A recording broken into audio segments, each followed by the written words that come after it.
अस्सलाम वालेकुम। आप सबको एक दफ़ा फिर से मेरे यूट्यूब चैनल पर बहुत ज़्यादा वेलकम। उम्मीद करती हूँ कि आप सब लोग ठीक ठाक होंगे।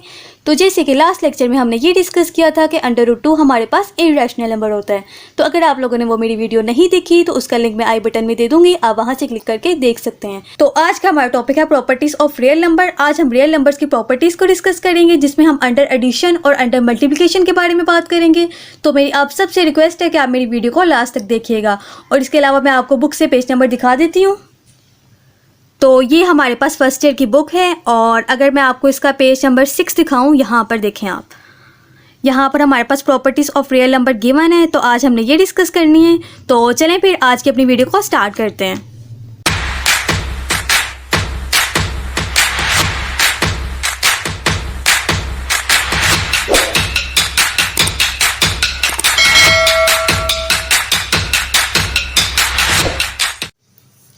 तो रियल नंबर्स की प्रॉपर्टीज़ को डिस्कस करने से पहले मैं थोड़ा सा आपको ये बता दूं कि हमारे पास रियल नंबर्स क्या होते हैं। जैसे कि हम सबको पता है क्यू हमारे पास क्या होता है, क्यू हमारे पास रैशनल नंबर होता है। और इसके अलावा क्यू डैश हमारे पास क्या होता है, क्यू डैश हमारे पास इररेशनल नंबर होता है। तो अगर हम रैशनल नंबर का और इररेशनल नंबर का आपस में हम यूनियन ले लें तो हमारे पास क्या आता है, रियल नंबर आता है।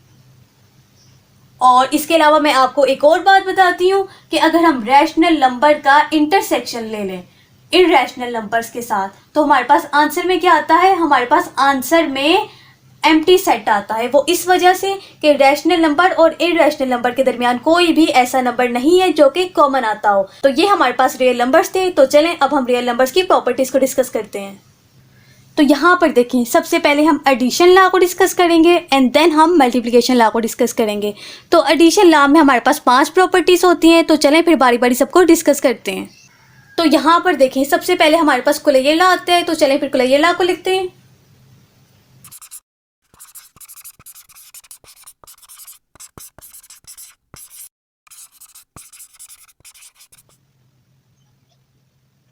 तो अब यहाँ पर देखें कुलैयर लॉ हमारे पास क्या होता है। तो यहाँ पर देखें 4R A एंड B हमारे पास किससे बिलोंग कर रहे हैं, रियल नंबर से बिलोंग कर रहे हैं। ठीक है, तो अगर हम दोनों को आपस में प्लस करवा दें, मीन्स के A और B को प्लस करवा दें, तो इसका जो आंसर है वो भी हमारे पास किससे बिलोंग करता है, रियल नंबर से बिलोंग करता है। तो कुलैयर लॉ हमें ये कह रहा है कि अगर हम कोई से 2 एलिमेंट्स रियल नंबर से ले लें और दोनों को आपस में प्लस करवा दें, फिर जो आंसर आएगा वो भी हमारे पास किससे बिलोंग करता है, रियल नंबर से बिलोंग करता है।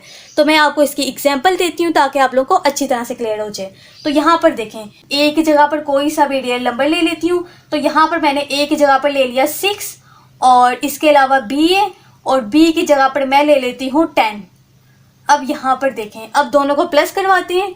तो यहाँ पर फिर मैं जब 6 को 10 के साथ प्लस करवाऊंगी तो हमारे पास आंसर में क्या आएगा, 16 आएगा। और 16 भी हमारे पास किससे बिलोंग कर रहा है, रियल नंबर से बिलोंग कर रहा है। ठीक है, तो ये हमारे पास कुलैयर लॉ था। तो अब हम चलते हैं एसोसिएटिव लॉ की तरफ। तो चलें अब हम एसोसिएटिव लॉ की हेडिंग देते हैं।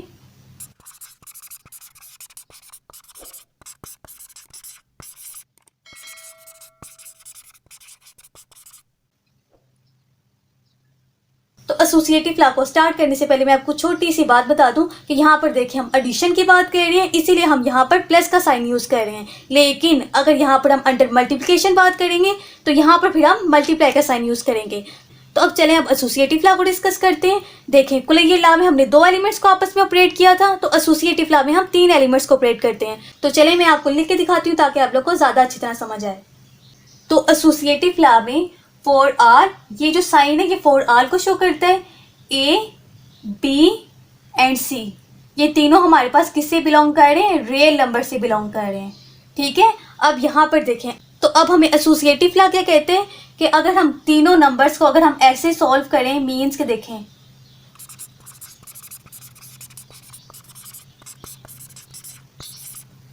इस तरह से कि पहले हम इसको सॉल्व करें एंड देन इसको सॉल्व करें, तो दोनों का आंसर हमारे पास क्या आता है, बराबर आता है। तो एसोसिएटिव लॉ हमें ये कहता है कि अगर हम रियल नंबर के तीनों एलिमेंट्स को पहले इस तरह से सॉल्व करें एंड देन इस तरह से सॉल्व करें तो दोनों का आंसर हमारे पास क्या आता है, इक्वल आता है। तो मैं आपको एग्जाम्पल देती हूँ ताकि आप लोगों को ज़्यादा अच्छी तरह समझ आए।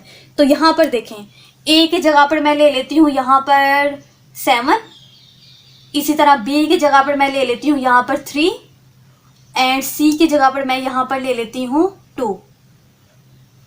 तो यहाँ पर देखें तीनों नंबर्स की मैंने वैल्यू सेलेक्ट कर ली है। तो चलें अब इसको हम इस तरह से सॉल्व करते हैं। सबसे पहले हम ए लिखेंगे। ए की वैल्यू हमारे पास क्या आ रही है 7, तो यहाँ पर मैं 7 लिखती हूँ। अब दरमियान में क्या आएगा प्लस आएगा, यहाँ मैंने प्लस लगा दिया। अब हमारे पास बी की वैल्यू आएगी, तो बी की वैल्यू हमारे पास 3 है एंड सी की आएगी इसके बाद प्लस, सी की वैल्यू हमारे पास 2 है, तो यहाँ पर मैंने सी की वैल्यू लिख दी। अब दरमियान में इक्वल टू का साइन आएगा और यहाँ पर देखें ए की वैल्यू हमारे पास 7 आ रही है, देन प्लस, अब बी की वैल्यू हमारे पास 3 आ रही है एंड प्लस 2 आ जाएगा। अब इन दोनों का आंसर जो है वो इक्वल आता है। तो चलें फिर सॉल्व करके मैं आपको बताती हूँ। तो यहाँ पर देखें 7 प्लस यहाँ पर क्या आ जाएगा, 3 को 2 से प्लस किया तो यहाँ पर 5 आ जाएगा। इसी तरह से अब इसको सॉल्व कर लेंगे। 7 में 3 प्लस किया तो हमारे पास क्या आता है 10, और यहाँ पर देखें प्लस ये वाला 2 एज इट इज आ जाएगा। अब नेक्स्ट स्टेप करते हैं। जब 7 में हम 5 को प्लस करेंगे तो यहाँ पर हमारे पास क्या आ जाएगा 12। इसी तरह से इक्वल टू, अब यहाँ पर देखें जब हम 10 में 2 प्लस करेंगे तो यहाँ पर हमारे पास क्या आ जाएगा 12 आ जाएगा। तो एसोसिएटिव लॉ भी हमें यही कहते हैं कि हम रियल नंबर में से कोई से भी 3 नंबर ले लें, इनको इस तरह से सॉल्व करें तो हमारे पास आंसर इक्वल आता है। तो ये हमारे पास एसोसिएटिव लॉ था एडिशन के लिए। तो चलें अब हम नेक्स्ट प्रॉपर्टी की तरफ चलते हैं। तो थर्ड प्रॉपर्टी हमारे पास एडिटिव आइडेंटिटी है। तो चलें फिर इसको लिखते हैं।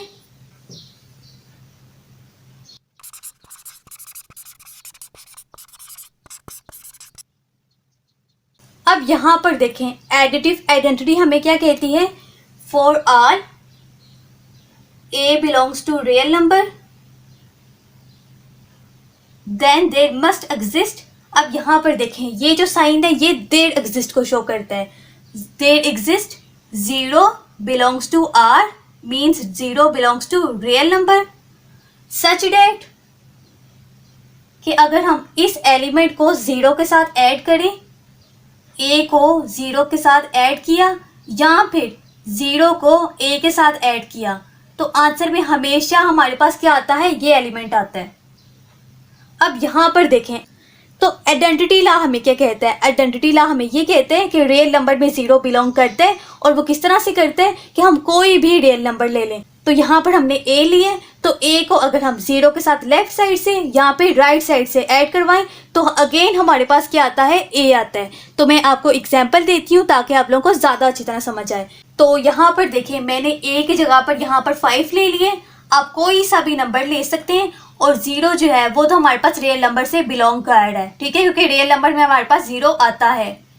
अब यहाँ पर देखें अगर हम 5 को ऐड करवा दें 0 के साथ या फिर 0 को ऐड करवा दें 5 के साथ, तो हमारे पास हमेशा आंसर में क्या आता है, 5 आता है। तो ये हमारे पास आइडेंटिटी लॉ था। तो चलें अब हम नेक्स्ट लॉ की तरफ चलते हैं। तो इनवर्स लॉ की तरफ जाने से पहले मैं आपको थोड़ा सा फिर से बता दूं कि एडिटिव आइडेंटिटी हमारे पास क्या होता है। एडिटिव आइडेंटिटी हमें ये कहती है कि कोई सा भी हम रियल नंबर ले लें, तो अगर हम उसको 0 के साथ लेफ्ट साइड से या फिर राइट साइड से ऐड करवाएं तो अगेन हमारे पास वही रियल नंबर आता है। तो ये हमारे पास एडिटिव आइडेंटिटी थी। तो चलें अब हम इनवर्स लॉ को डिस्कस करते हैं। तो फोर्थ प्रॉपर्टी हमारे पास एडिटिव इनवर्स है। तो चलें फिर अब एडिटिव इनवर्स को लिखते हैं।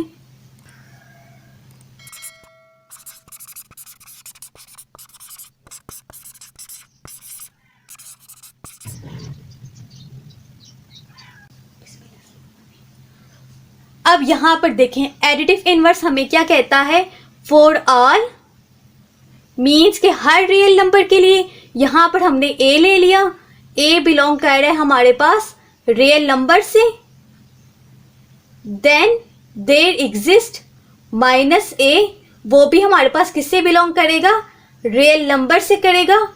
और अगर हम ए को प्लस करवा दें माइनस ए से या फिर माइनस ए को प्लस करवा दें ए से, तो आंसर में हमारे पास क्या आएगा, 0 आएगा। अब हमारे पास एडिटिव इन्वर्स क्या होता है, मैं आपको आसान अल्फाजों में समझाती हूँ कि हमने कोई भी एलिमेंट ले लिया रियल नंबर से, देन उसका इन्वर्स एलिमेंट भी हमारे पास रियल नंबर से बिलोंग करेगा। वो किस तरह से कि अगर हम उस एलिमेंट को उस इन्वर्स एलिमेंट से ऐड करवाएं या फिर उसके इन्वर्स एलिमेंट को उस एलिमेंट से ऐड करवाएं तो हमारे पास आंसर में क्या आएगा, 0 आएगा। तो मैं आपको एग्जाम्पल देती हूँ ताकि आपको ज़्यादा अच्छी तरह क्लियर हो जाए। तो एग्जाम्पल देने से पहले सबसे पहले मैं ऐसा करती हूँ, यहाँ पर रियल नंबर्स को लिख लेती हूँ।